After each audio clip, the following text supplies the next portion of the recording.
Praise lord. దేవుని ఘనమైన నామమునకు మహిమ కలుగును గాక. ప్రభువు నామమున మీ అందరికీ హృదయపూర్వక వందనాలు.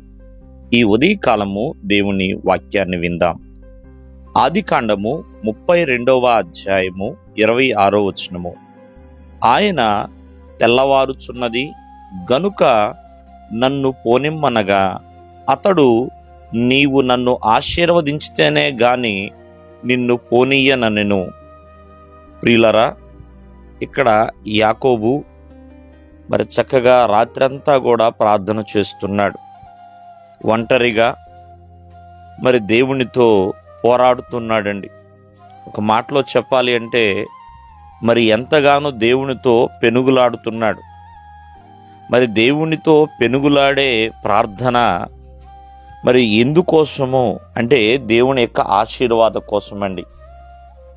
తన అన్నయ్యతో సమాధానం కోసము, మరలా తన తండ్రి ఇంటి దగ్గర ప్రేమైన వల్లరా తను సంతోషముగా ఉండటము కోసమే. ఈ దినమందు ఆలోచించేయండి. మరి యాకోబు ప్రార్థన ఒక పోరాటం వలె చేశాడు.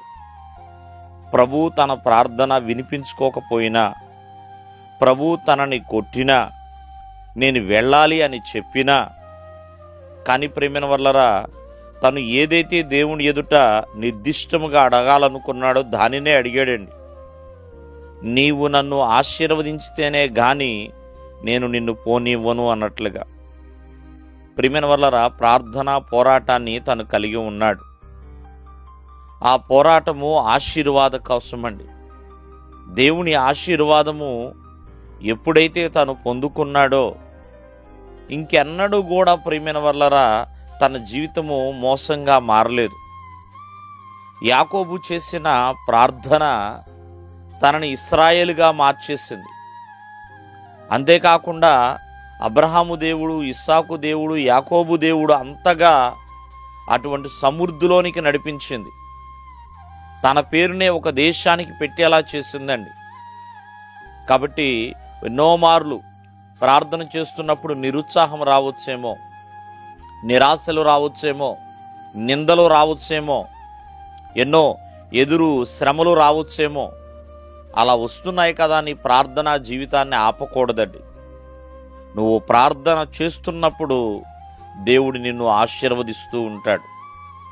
కావున ప్రార్థన పోరాటం వలె చేయి. దేవునితో పోరాడు, ప్రార్థించు, విసుకక నిత్యము ప్రార్థించు. మరి యాకోబోలే ఆశీర్వదించబడినప్పుడు యాకోబు చూడండి, ఒక్క రాత్రి చేసిన ప్రార్థన ఎన్ని ఆశీర్వాదాలు తెచ్చిపెట్టింది తన జీవితంలో. తన అన్నయ్యతో సమాధానం ఇచ్చిందండి. ప్రాముఖ్యంగా తను బ్రతకడానికి జీవాన్ని ఇచ్చిందండి. అంతేకాకుండా ఒక ఉన్నతమైన స్థితిలోనికి నడిపించింది. దేవుడు మిమ్మల్ని ఆశీర్వదించునుగాక. ఆమేన్.